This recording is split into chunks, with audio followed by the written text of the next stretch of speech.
চোখ দিতে হচ্ছে একদিকে, ক্যামেরার লেন্স দিতে হচ্ছে আরেকদিকে, সব মিলিয়ে বহুত কষ্টে আছি।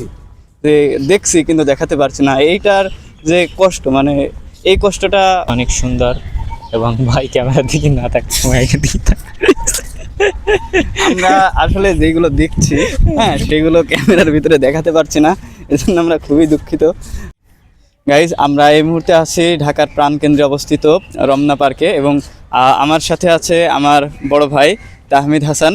আমরা ঢাকাতে এসেছিলাম HRSS এর একটি সম্মেলনে, 12তম মানবাধিকার সম্মেলন, এবং সম্মেলন শেষ করে আমরা একটু ঘোরার জন্য দুই ভাই এসেছি রমনা পার্কে। তবে জানিয়ে রাখি যে এখানে এসে আমাদের যেই এতক্ষণ পর্যন্ত যে জিনিসগুলো দেখেছি তা হচ্ছে দুনিয়ার যত সুখ শান্তি আছে তার সব কিছুই এখানে আসলেই আপনি আপনার মনের মানুষকে নিয়ে আসতে পারেন, সব মিলিয়ে একটা চরম সুখ পাবেন। এই জায়গাতে এসে আপনি ফ্রি অ্যাক্সেস পাবেন।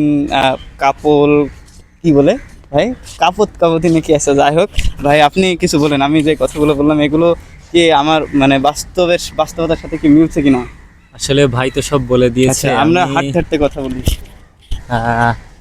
আমি আসলে কি বলবো, এদিক যাই, বেরোয় যাই আমরা। এদিক দিয়ে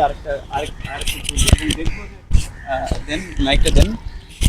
আমরা হচ্ছে এদিক দিয়ে আরেকটু ঘুরবো, এবং মানে দুনিয়াদারি যদি দেখতে হয় তাহলে এবার এখানে এসে দেখতে হবে। আমরা মূলত এই দুনিয়া দেখার জন্য এসেছি আর কি। তো ভাই আপনি কিছু বলেন। ভাই এখন ফোন টিপা নিয়ে ব্যস্ত, ভাই মনে হয় ভাবির সাথে কথা বলছে কিনা জানি না, আমি বলেন। আসলে এখানের পরিবেশটা খুবই সুন্দর। সারাদিনের যে ক্লান্তি ছিল, এখানে এসে সেই ক্লান্তিটা দূর হয়ে গেছে। আপনারাও চাইলে এসে ঘুরে যেতে পারেন। এখানে প্রাকৃতিক দৃশ্য অনেক সুন্দর।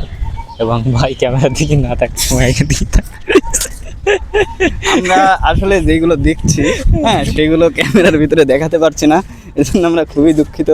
মানে চোখ দিতে হচ্ছে একদিকে, ক্যামেরার লেন্স দিতে হচ্ছে আরেকদিকে, সব মিলিয়ে বহুত কষ্টে আছি।